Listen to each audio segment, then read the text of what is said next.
Welcome back to my YouTube channel's English Learning with Flory. At ngayon, pag-uusapan natin yung paggamit ng Subject and Verb Agreement. Kung hindi pa kayo nakaka-subscribe sa aking channel at bago nyo lang napanood ito, please subscribe, like, and share, and click the bell button for your notifications sa mga susunod nating mga lessons. So halika, tingnan natin kung paano ginagamit ang Subject and Verb Agreement. So our lesson is Subject-verb Agreement Lesson 5.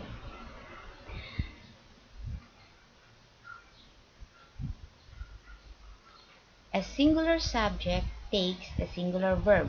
So ito na yung ating example, sentence example. So yun daw subject, if the subject is singular, so ang verb din ay singular. So pagka ang subject natin walang S, wala kang S na makikita dito, no S. So, ibig sabihin ito, singular ito. Pero, yung ating verb, para maging singular, may S.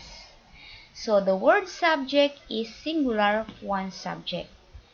The verb that goes with it is takes, which end in an S. That is singular verb. So, tandaan natin, kapag ka ang subject, walang S, ang verb, may S. Tingnan naman natin sa plural subjects. Itong subject dito sa sentence, ito na yung sample sentence natin. Ang subjects may S. So, kaya ang ating verb, walang S. The word subjects is plural. More than one subject, ibig sabihin. So, dapat ang verb natin ay walang S. Kapag ka ang subject, walang S, ang verb may S. Baligtad kasi sila eh. Ang singular ng subject, walang S, pero si verb, para maging singular, wala siyang S. Pagka ang subject ay plural, may S. So, ang plural ng verb, walang S. So, opposite sila. Okay? So, yan yung ating sentence. A singular subject takes a singular verb. Plural subjects take plural verb. Other rules. So, when the subject are first and second person plural pronoun. Pagka ginamit natin ang pronoun first and second person, katulad nitong I, you, we, they, dogs, all of these are plural from here. Plural. Laging walang S ang verb kapag ka ang subject ng sentence ay I at saka you, so walang S. No S. No S. So, etong we, plural, they, plural, dogs, plural, so wala din siyang S. Okay? Wala din yung S. Kapag ka naman ang subject ay third person singular pronoun, gaya ng he, she, it, or person, this is a proper person, mayroon tong S. Always S. Okay, lagi yung may S, eats, she eats, it eats, and Mario or Maria eats. Okay? So, ang verb niya mayroong S. Dito, no S ang verb niya. Okay. Example. He ropes the cow. Singular subject, he. So, ang verb natin mayroong S kasi singular siya. So, sa verb, kailangan din ng mayroong S. Okay. Kapag ka naman plural, they rope the cow. So, mayroon siyang plural subject. What is the subject? They.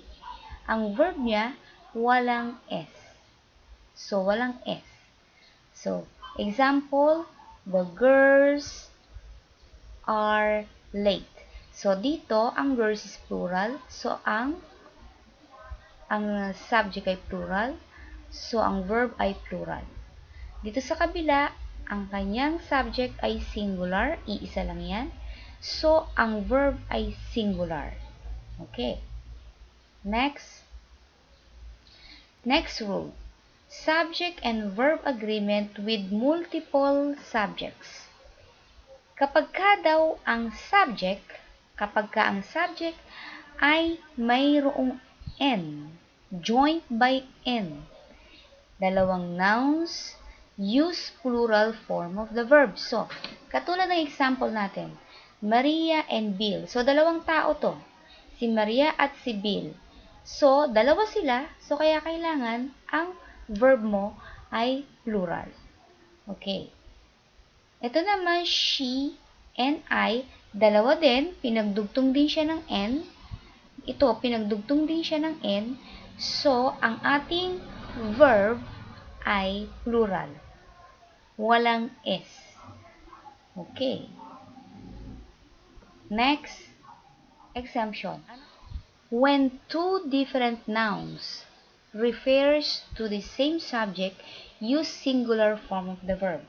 Ito, ay magkaiba sila ng noun, my friend and mentor. Pero, iisa lang yung subject. So, ibig sabihin, yung kaibigan ko na my friend, siya rin yung mentor ko. So, pagka ganun, sa iisang tao, iisang noun, magkaiba lang siya ng noun, pero iisa yung subject nyo. So, ang gagamitin mo ay singular form ng verb. Kaya meron siyang S. So, my friend and my mentor operates at this hospital. So, iisang tao lang ang nire-refer niya. So, tingnan natin itong isang sentence. My friend and the mentor operate at this hospital.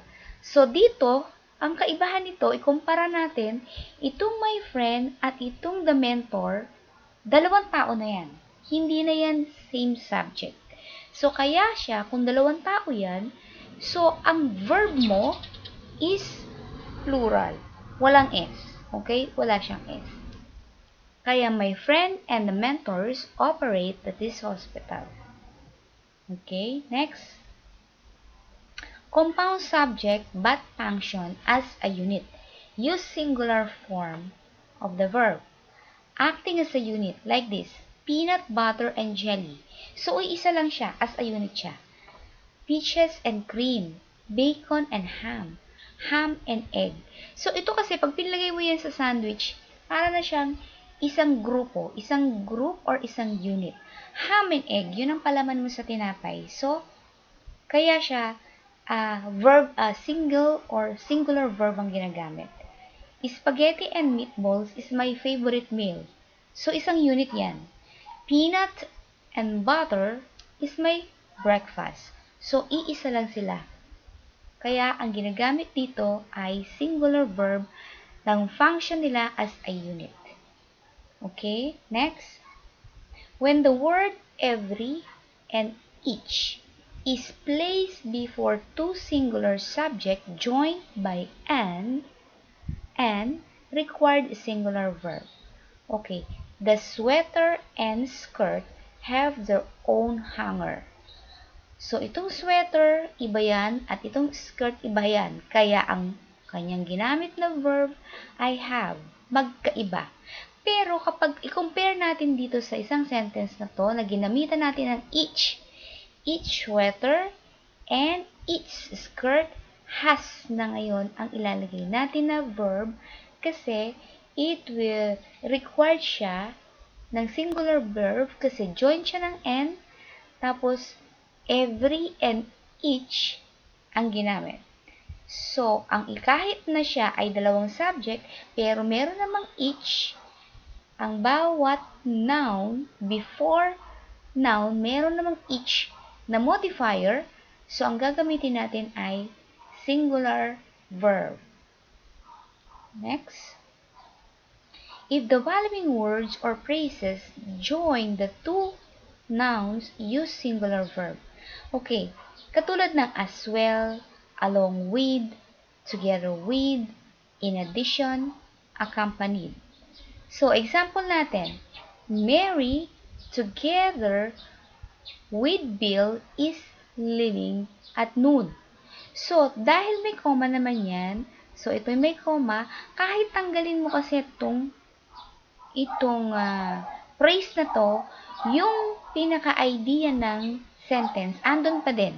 Mary is leaving at noon. So, kaya, ang ginagamit natin na verb ay singular. Okay? If the words or joins the nouns, use singular form of the verb. So, example, Mary or Bills is leaving at noon. So, ibig sabihin nito, isang tao lang yung aalis.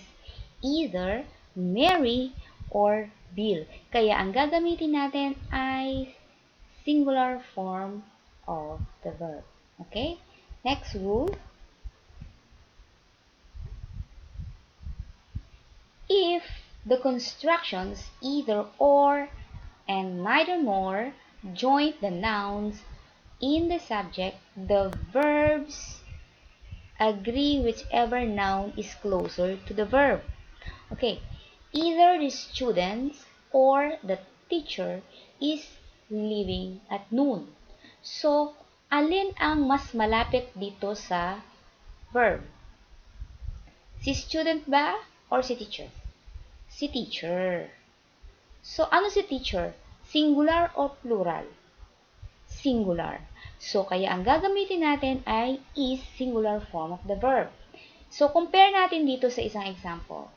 Neither the teacher nor the students are leaving at noon. So, eto yung nor. Alin ang mas malapit dito sa verb? Si teacher ba o si student? Si students. So, si students, plural o singular? Plural. So, kaya ang gagamitin nating verb ay singular form of the verb. Okay? Next rule. Subject-verb agreement with a certain pronouns as subject. Katulad ng either, neither, each, someone, somebody, anyone, anybody, nobody, everyone, everybody. Use singular form of the verb. Okay, example. Everybody is listening to the teacher. So, ang gagamitin natin ay singular form of the verb. Na next, nobody is listening to the teacher. Someone has a friend. Everybody is happy. Okay, so kailangan lang natin memorize natin ito. Kung titingnan ninyo, pag someone, laging may body. Anyone, may body. Nobody, everybody, everyone. So, tatandaan nyo lang ito. So, pagkayan, ang pronoun as a subject, so, ang ating gagamitin na verb ay singular form of the verb. Naman natin, next, if the subject naman ay few, many, both, and several. Anong gagamitin nating form of the verb? Plural. Okay? Example, few are paying attention. Compare natin dito, many are paying attention.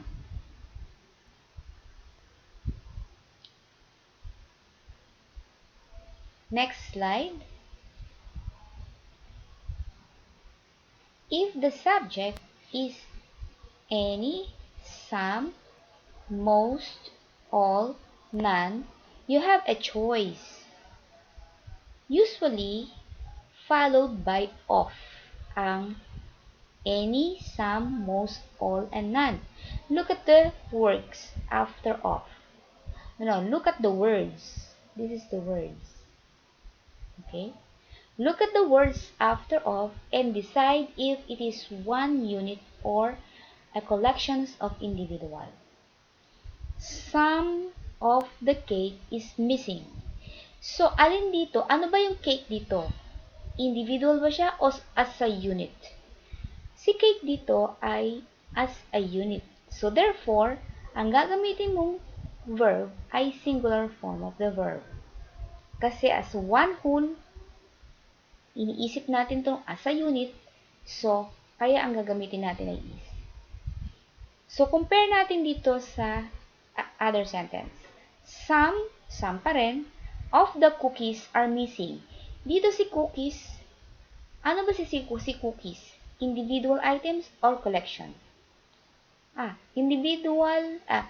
Si cookies dito, collection of individual items. Okay, kaya ang gagamitin nating form of the verb dito ay plural. Okay, para natin matandaan ito. Stand for an, any, S is some, M is most, A is all, and none. So, as man, lagi sila ang merong choices. Di mo napapansin? Tayo mga girls, walang choices. Hindi tayo masyadong open na tayo yung mag-choose kung sino yung gusto natin. So, tayo lang yung waiting. So, para matandaan mo, gamitin mo yung acronym na yan. Okay, next lesson. Next slide. Next rule. Occasionally, the of phrase is left out if the sentence is a compound sentence. Okay. Example, the visitors were here for a week, but now all have gone. So, inuumit nila tong of them. Pero makikita mo to, ang kanilang sentence ay compound sentence. Okay? Pero kung hindi compound sentence, so gagamitin mo yung of them. Dahil ito, compound sentence, sila rin tong of them na to. Ito rin yung visitor. Kaya inuumit nila yung of them. So, other example, the rose was delicious. None of it is left for tomorrow. So, of dito, omitted, kasi sino ba yung roast? The roast. Et din. Of it. Pero ang ginamit niya, yung as man. Yung meron kang choice. None. Dito ang ginamit niya ay all. Kasama pa rin yan sa choice word. Kasama pa rin ito sa choice. Okay? Rules. Next slide. Subject-verb agreement. When the subject, noun, precede an of phrase. Okay. Ito yung, hindi to kasali sa choice natin. Hindi to kasali sa as man. Ito, iba naman tong noun. Ang pinag-uusapan dito, ang subject dito, ay yung the package. So, the package of cookies is missing. So, dito, hindi yung cookies ang subject, kung hindi itong package. Kaya, ang gagamitin natin ay single form of the verb. Compare natin dito. Most, kasama to sa sinasabi nating choice. So, yung most of the meal has already been eaten. So, sabi natin kanina, nasa sa'yo yan, ikaw ang magde-decide kung ano ang gagamitin mong verb kapag ka ang subject ay as man. Yun yung any, some, most, all, and none. Okay. Next rule, next slide. Within a certain words group. When you have a words group beginning with the pronoun ng who, whom, whose, which, and that. Kapag ito ay sinusundan, the verbs agree with the word immediately before the pronoun. The leader of the men who are tired is unwilling to rest. So, ito yung who. Sino, anong words, anong noun ang sinusundan ng who? Di ba si man? Ano si man? Si men. Plural o singular? Men ay plural. So, kaya, ang mag-a-agree siya sa verb na plural din. Okay. Kaya, the leader of the men who are tired is unwilling to rest. not is. Pero pag sinabi natin the leader of the man who is tired is unwilling to rest, kasi magiging man to. Pagka ginawa natin itong man, so, itong man, singular na. So, ito rin, verb na to ay magiging is. Okay. Magiging singular. So, dahil the leader of the man who are tired is unwilling to rest. Are ang ginamit niya. Okay? Rule. When the sentence begin with there, here, or where, these are not the subject of the sentence. So, let us see the example. Here is the boy. So, sino dito ang subject? The boy. Ito yung inverted lang eh. The boy is here. Kung babaligtarin natin. Ngayon, kung inuna niya tong here is the boy. Okay. So, pero ang pinaka-subject na dito ay itong boy. Ano ba si boy? Singular o plural? Singular. So, kaya singular ang verb niya. Next example, where is the children? Okay. Ano dito yung subject? Ang subject dito ay children. So, kung itong children na to, singular ba siya o plural? Plural. Okay. So, kailangan natin ng plural form of the verb. Kasi hindi naman where ang subject. Ang where dito ay adverb. So, kung babaligtarin natin itong sentence, the children's are here. Or, the children's are there. Kaya, ang basihan ng verb, itong subject na children. Okay. Next example. There are no simple solution. Okay, ano na dito ang subject? Simple solution. So, kung ang simple solution, ano to? Plural o singular? Plural. So, kaya kailangan natin plural form of the verb. Another example, look, ito simple solution. So, plural. Ito naman, next example, compare natin. No simple solution. Ang solution dito, singular. So, anong ginamit nating verb? Singular form of the verb. Okay? When the verb links two nouns, the verbs agree with the subject of this sentence, not with the complement. So, itong type ng sentence na to, ito yung subject, linking verb, and then noun. Noun. So, ito yung noun complement. So, ibig sabihin ng noun complement, ito rin yung itong subject, ito rin yung complement niya. The problem is the mice. What is the problem? The mice. What is the mice? The problem. So, ibig sabihin, yun yung nililink lang niya yung subject doon sa complement. Okay. So, kung ganito ang ating sentence, itong subject, ano ang gagamitin niya na linking verb? Singular is. Why? Kasi itong problem is singular. So, compare naman natin dito sa isang sentence, ito namang si mice ngayon ang subject. At ang complement na dito ay yung problem. So, dahil si mice ay plural, so ang gagamitin nating verb ay plural form of the verb. When the subject is collective nouns acting together, same intention, thinking together. So, the example is the jury decide an important case. Ito ba yung jury na to? Paano natin mara-recognize na ito ay singular or plural? Nag-a-acting ba sila together? So, dito sa case na to, nagdi-decide sila sa important case. So, ibig sabihin, same intention, thinking together, and acting together. So, kapag sila magkakasama, ibig sabihin, ang gagamitin natin ay singular form of the verb. It is singular. So, ito naman, second example, the crew were all saved when the ship sank. Usually kasi ang crew, ito yung crew ng hospital, crew ng ship, crew ng airplane. So, crew yan is parang group din, as a collective nouns. Pero tingnan natin yung sentence. Ano ba yung gusto niyang ipahiwatig dito? Yung crew were saved o the crew were all saved when the ship sank. Nag-acting ba sila together?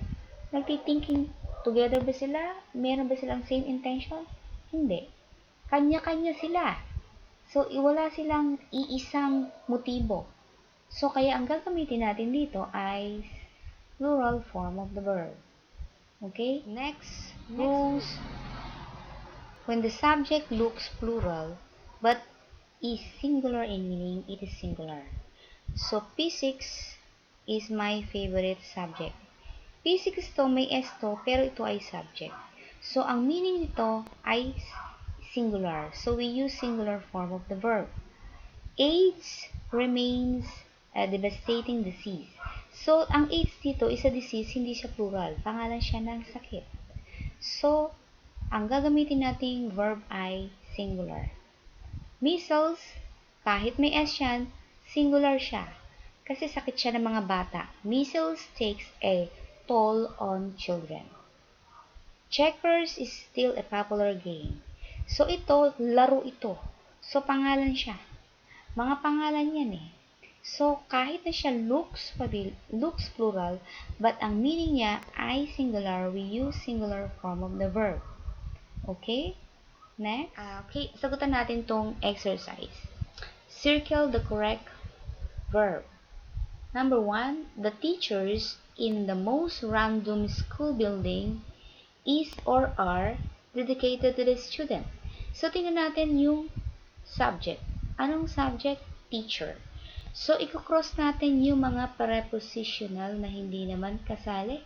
Ibig sabihin, nakakagulo sa para makuha natin yung pinaka-subject. So, the teacher is or are? Are. Kasi, ang teachers ay plural, may S. So, gagamitin natin ang plural form of the verb, are.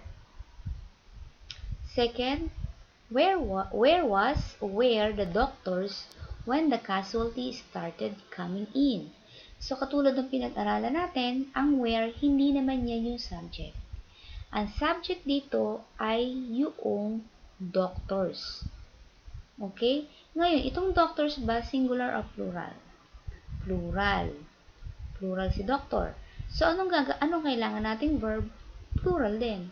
So, gagamitin natin ang where because the doctor is plural, so we use the plural form of the verb. So, the sentence is, where the doctor when the casualty started coming in. 3. Most of the meal have already been eaten. Okay, wala to. It's already been eaten. So, katalogin na sa atin ng pinag-aralan natin doon sa, kung natatandaan nyo, si Asman. Okay? Asman. Oh, ang galing ng sulat ko. Asman.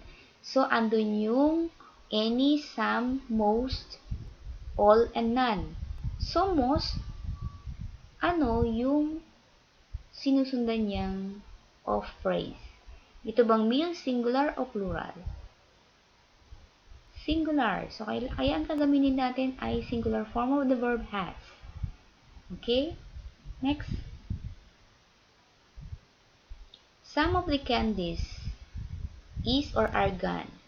So, katulad ni choice word, some ito. So, magde-decide ka ano yung of phrase. Candies. Si candies ba singular o plural? Plural. So, we use plural form of the verb. Okay, sa pinag-aralan natin, everybody, everyone, somebody, someone, no one, somebody, someone. So, everybody. Ano gagamitin natin dito? Pushes o push. So, singular ang gagamitin natin na form of the verb kasi everyone. Okay? 6. Anna, with some help from her friends, are organizing a chorus for the 7th grade. So, ito yung mga together with, uh, accompanied by, with somebody, alisin natin ito para ma-recognize natin kung alin ang subject. So, si Ana ang subject. Si Ana ba, singular o plural? Iisa lang si Ana, so singular. Singular form of the verb ang gagamitin natin. Neither Bob nor his brother lie or lies. Sa neither ang rule kung ano, neither nor kung ano ang mas malapit sa verb. Okay, na noun. Ano ba yung noun na malapit sa verb? Brother. Si brother ba singular o plural? Plural. So, plural form of the verb. 8. The bushels of apples was or were awaiting on his front porch. So, ang subject dito is bushels, not the praise. This, not this. Hindi naman siya under ng any, hindi naman siya under ng asman, ng any, some, most, all, and none. So, ito ang ating subject. So, the Basil was over. Was, kasi si Basil ay singular. Okay? 9. The boy with the 6 adorable puppies in his arm runs the pet. So, kailangan natin makita ang subject. Tanggalin natin yung mga prepositional phrase.